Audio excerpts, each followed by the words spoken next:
நம்முடைய சேனலை தொடர்ந்து பாருங்கள், சப்ஸ்கிரைப் செய்து பாருங்கள். ஏன் இன்னைக்கு நம்ம டாபிக் பேசுறோம்னா, உருட்டும் பத்திரிகையாளர்கள் ஜனநாயகத்தை மதிக்காதவர்கள். நம்ம இந்த எலெக்ஷன் ஆரம்பிச்ச காலத்துல இருந்து நம்மள மாதிரி, அதாவது என்ன மாதிரியோ இல்லை என்னை விட இந்த பெரியவர்கள், ஒரு அரசியலை ரொம்ப கூர்ந்து கவனிக்கக்கூடியவர்கள், ஓரளவுக்கு அரசியல் பார்க்கக்கூடிய எல்லாருமே இந்த மாதிரி பத்திரிகையாளர்கள் பேச்சு தான் நம்ம ரொம்ப பெருசா மதிக்கிறது உண்டு. ஏன்னா இவங்க பல இடங்களுக்கு போறவங்க வரவங்களுக்கு எல்லா வசதிகளும் இருக்கு, எல்லா வாய்ப்புகளும் இருக்கு. இப்ப நம்மள மேல ஆட்கள் பேசும்போது என்ன பேசுவோம் அப்படின்னா, நமக்கு ஒரு மைண்ட்ல ஒண்ணு இருக்கும், இது இப்படி நடக்குமா நடக்காதா அப்படின்னு சொல்லிட்டு மேலும் என்ன அப்படின்னா, நம்மளால சில இடங்கள் தான் போக முடியும் வர முடியும். ஆனா இவங்க எல்லாம் பெரிய பெரிய பத்திரிகையில வேலை பார்த்தவன்னு சொல்லுவாங்க. அந்த பத்திரிகையில நான் வேலை பார்த்தேன், இந்த பத்திரிகையில வேலை பார்த்தேன், அப்படி பார்த்தேன் இப்படி பார்த்தேன்னு சொல்லுவாங்க. இதுல 2 மீடியாக்கள் இருக்கு. இந்த ஒரு மீடியா என்ன பண்ணுது, முழுக்க முழுக்க முழுக்க திரு விஜய் அவர்களே கவர் பண்ணி கவர் பண்ணி கவர் பண்ணி அவருக்கு, ஏன்னா அவர் வியூஸ் ரொம்ப ஓடுது. அவரை காமிச்சாலே அங்க கண்ணாமண்ணான்னு ஓடுது. அது எங்க ஓடுது ஏது ஓடுதுன்னு தெரிய மாட்டேங்குது. ஆனா ரொம்ப பேர் இளைஞனா சோசியல் மீடியா யூஸ் பண்ண சின்ன பசங்க இல்லையா, ரொம்ப பேர் யூஸ் பண்ணி அதை வியூஸ் ஓடவே அவர் வீடியோஸ் போட்டுட்டே இருக்கிறாங்க. அந்த மாதிரி ஒரு விளம்பரம் அவருக்கு கொடுத்தாங்க. இந்த மாதிரி ஆட்கள் என்ன பண்ணாங்க அப்படின்னா, நம்மளுக்கு நம்ம மனசுல நம்ம மட்டும் இல்ல, நம்மள மாதிரி பல பேர் மனசுலயும், ஏன் நம்ம அரசியல்வாதி மனசோட என்ன பண்ணாங்கன்னா, ஏங்க அவர் எங்க ஜெயிக்க போறாரு, அவரு 10% 5% வாக்கு தாங்க எடுப்பாரு, அதுக்கு மேல எடுக்க மாட்டாரு, வாய்ப்பு இல்லைங்க.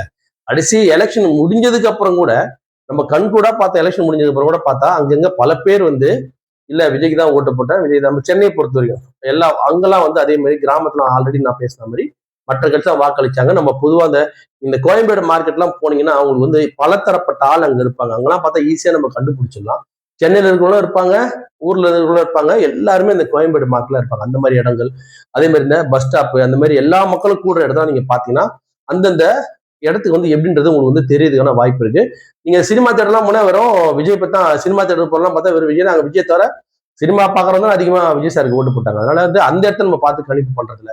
ஸோ இந்த மாதிரி பத்திரிகையாளர்கள் எல்லா இடத்துக்கும் போறாங்க வராங்க, சரி இவங்க சொல்றதெல்லாம் நடந்திருக்கும் பொழுதுன்னு சொல்லிட்டு நம்ம தேர்தல் முறை நடந்தது கூட நம்ம பெருசா நினைக்கல. தேர்தல் முறை சொன்னாங்க கொண்டாங்க ரைட் எல்லாமே. ஆனா தேர்தல் முடிஞ்சதுக்கு அப்புறம் கூட எல்லாரும் கேட்கும் போது நம்ம பொதுவா சென்னையில நம்ம கேள்விப்பட்ட மாதிரி தான் இருந்தது. சென்னையில அதிகமா நம்ம ஏற்கனவே நம்ம ப்ரிடிக்ட் பண்ணியிருந்தது என்ன அப்படின்னா, ஒரு 65 தொகுதிகள் நான் சொன்னேன்.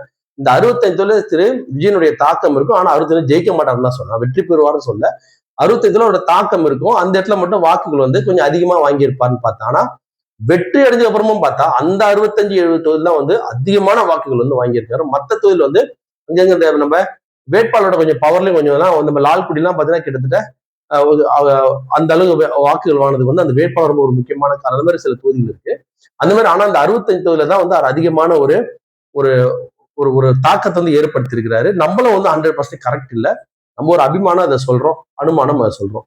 தேர்தல் முடிஞ்சிடுச்சு, சரி ரைட், இது வரைக்கும் அவங்க பேச சரி பரவாயில்ல, நம்ம பார்த்து கொண்ட நமக்கு உள்ள ஒரு என்னடா நம்ம இந்த மாதிரி சொன்னோம், நம்ம இவ்வளவு பெரிய பத்திரிகையாளர் சொல்ற இந்த மாதிரி நம்மளுக்கு நடக்கலையே அப்படின்ற ஒரு எண்ணம் இருக்கிற மாதிரி எனக்கு தெரிய மாட்டேங்குது.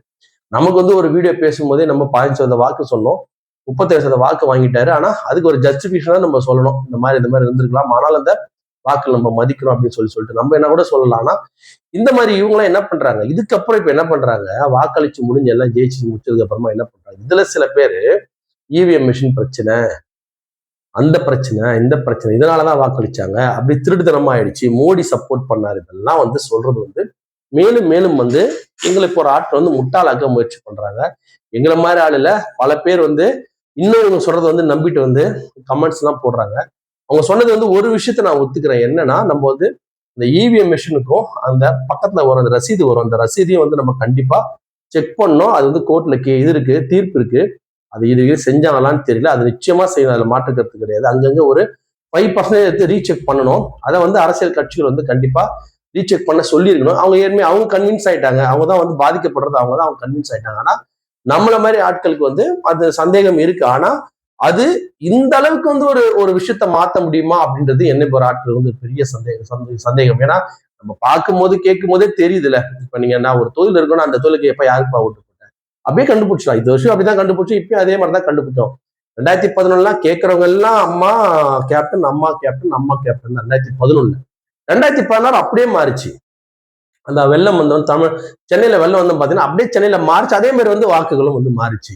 2021 அதே மாதிரி சென்னையில யாரு கேட்டாலும் திமுக திமுக திமுக. இப்ப 2026 யாரு கேட்டாலும் தாவேக்கா தாவேக்கா தாவே. யாருன்னா 50% எல்லாம் கிடையாது, நான் சொல்றது அந்த வெற்றி பெறக்கூடிய அளவுக்கு அந்த மக்கள்கிட்ட வாக்களிச்சிருந்தாங்க. அதனால அந்த வாக்குகள் நம்ம விரும்புறோமோ விரும்பலையோ, பிடிச்சிருக்கோ பிடிக்கலையோ, தாவேக்காவோட வெற்றியை நம்ம சொல்லிதான் ஆகணுமே தவிர அதுல அவங்க வெற்றியை நீங்க குறைச்சி மதிப்பிடாதீங்க.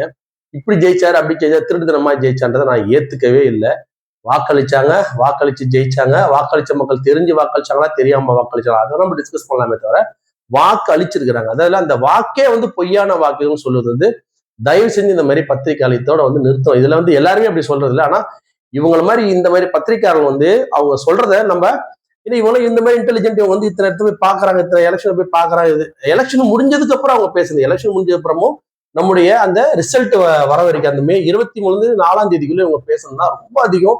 அதெல்லாம் வராதுங்க, கொள்ளாதுங்க, அது இப்படிங்க அப்படிங்க சொல்லிட்டு அவங்களே ஃபர்ஸ்ட் நாள் 5ஆம் தேதி ஒரு மாதிரி பேசினாங்க.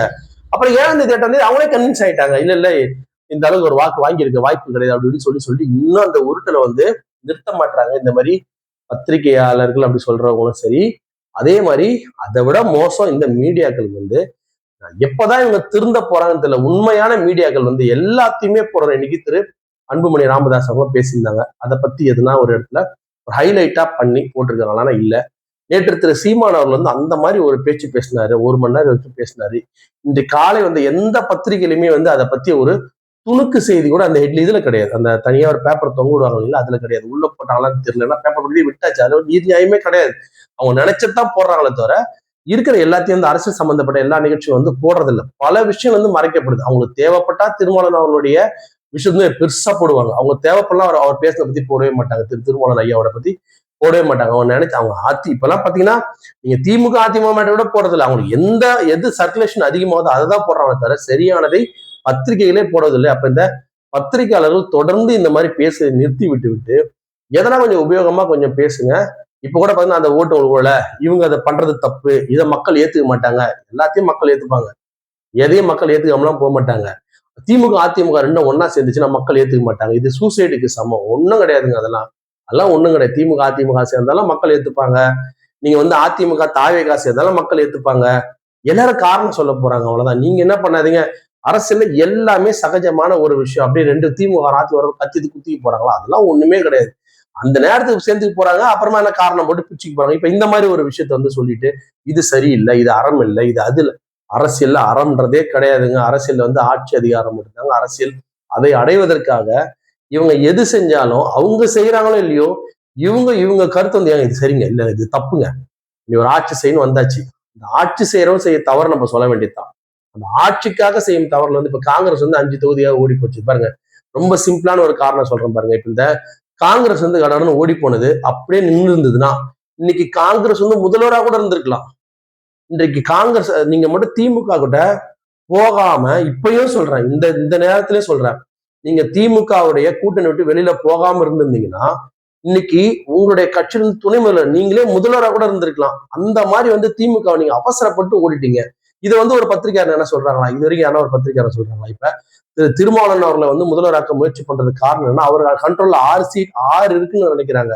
சிபிஎம் பிளஸ் விடுதலை சிறுத்தைகள் 6 டிக்கெட் அவர் கண்ட்ரோல்ல இருக்குன்னு நினைக்கிறாங்க. சோ அவருக்கு சீஃப் மினிஸ்டரா போட்டா நம்ம என்ன பண்ணலாம்? திரு விஜய் அவர்கள் ஆட்சி அதிகாரம் தான் மெயின். விஜயை வீழ்த்தி ஆட்சி அதிகாரம் பெறமோ இல்ல திமுக வீழ்த்தி ஆட்சி அதிகாரம் பெறமோ இல்ல அதிமுக வீழ்த்தி ஆட்சி அதிகாரம் பெறலாம் முக்கியம் கிடையாது. ஆட்சி அதிகாரம் பெறணும். இப்ப திரு விஜய் புதிய கட்சி, அவர் கண்டிப்பா அவரும் திமுக சேர முடியாது. அப்போ அதிமுக விஜய் கூட சேர முடியாது. அப்போ இவங்க 2 பேர் சேர்ந்து ஒரு புதிய ஆட்சி நிர்மாணிக்கிறதுக்கு கொஞ்சம் பொறுமையா அந்த காங்கிரஸ் இருந்திருந்தாங்கன்னா கண்டிப்பா காங்கிரஸே முதலமைச்சராக கூட ஆக்கிக்கலாம். இது எந்த பத்திரிகையாளரும் பேச மாட்டாங்க. ஏன்னா அவங்க அப்படி பேசுறது இல்லை. அவங்களுக்கு என்ன வேணுமோ அதை தான் பேசுறாங்க. நான் ஒரு பாயிண்ட்ல சொல்றேன், நீங்க கொஞ்சம் அதை சிந்திச்சு பாருங்க. எப்படின்னா இப்ப 107 தொகுதிகள் திரு விஜய்க்கு இருக்கு. ஆல்ரெடி திமுக காங்கிரஸ் சப்போர்ட், பிஜேபி எதிரி.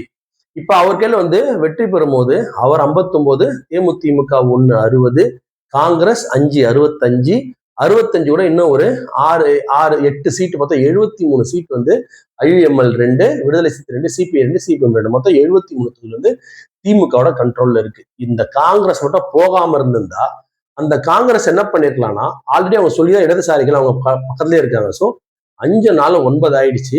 ஆல்ரெடி அந்த இடத்துல இருக்கிற ஐயுஎம்எல் உங்களுக்கு சப்போர்ட் பண்ண போறாங்க, விடுதலை சிறுத்தையை சப்போர்ட் பண்றாங்க. காங்கிரஸ் கொஞ்சம் முன்னாடி நின்று அப்பா இந்த வாட்டி நாங்க ஆட்சி அமைக்கிறோம், நீங்க உதவி பண்ணுங்கன்னு சொல்லியிருந்தா திமுக இந்த 13 இல்லாம, அதாவது 5+8 13 இல்லாம திமுகவுடைய 59 கண்டிப்பா விஜய் எதிர்த்து என்ன பண்ணிருப்பாங்க, காங்கிரஸ் பரவாயில்ல சொல்லி கொடுத்துட்டு இருப்பாங்க. அப்ப எவ்வளவு இருக்கும் உங்களுக்கு 13+59 73 சீட் உங்களுக்கும்.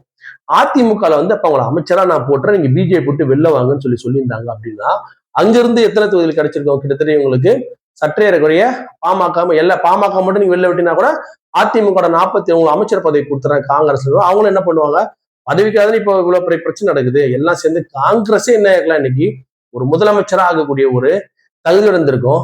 அவசரப்பட்டு போயிடுச்சு காங்கிரஸ் அப்படின்றது என்னோட தனிப்பட்ட கருத்து. கொஞ்சம் பொறுமையா இருக்கணும். இப்ப கூட நீங்க மறுபடியும் என்ன சிச்சுவேஷன் நடந்ததுன்னா நீங்க திமுக வந்தீங்கன்னா கண்டிப்பா காங்கிரஸ் ஆட்சி அமைக்கக்கூடிய ஒரு வாய்ப்பும் இருக்கு. இது இந்த பாயிண்ட்ல வந்து நீங்க யோசிச்சு பார்த்தீங்கன்னா உங்களுக்கு தெரியும். காங்கிரஸ் சொன்னா கண்டிப்பா சிபிஎம் கூட போயிட போறாங்க. ஐயுஎம்எல்லும் விடுதலை சிறுத்தை அதை பத்தி கவலை கிடையாது. அவங்க ஆல்மோஸ்ட் திமுக மொத்த திமுக 73 பேரும் ஒன்னா இருந்தாங்க. அவசரப்பட்டுட்டாங்க காங்கிரஸ்ல. அவங்க முதலமைச்சரா கூட ஆக வேண்டிய ஒரு வாய்ப்பு இருந்தது வந்து அவங்க வந்து தவற விட்டுட்டாங்க. இந்த மாதிரி சில விஷயம் வந்து பத்திரிகையாளங்க சொல்லலாம் அப்படின்னு என்னோட தனிப்பட்ட கணக்கு. ஆனா அவங்க சொல்வது எல்லாமே வந்து என்ன பாத்தீங்கன்னா அவங்களே காமெடி பண்ணிக்கிறாங்க, அவங்களே சிரிச்சுக்கிறாங்க, அவங்களே வந்து கலாச்சிக்கிறாங்க, அவங்களே எல்லாம் தெரிஞ்ச மாதிரி பேசுறாங்க. ஆனா உண்மையா எதுவுமே தெரியாம கண்டதையும் பேசி இல்லாத குழப்பங்களை உண்டு பண்ணுவதுதான் இந்த பத்திரிகையாளர் மற்றும் மீடியாக்களுடைய வேலையாக இருக்கிறது.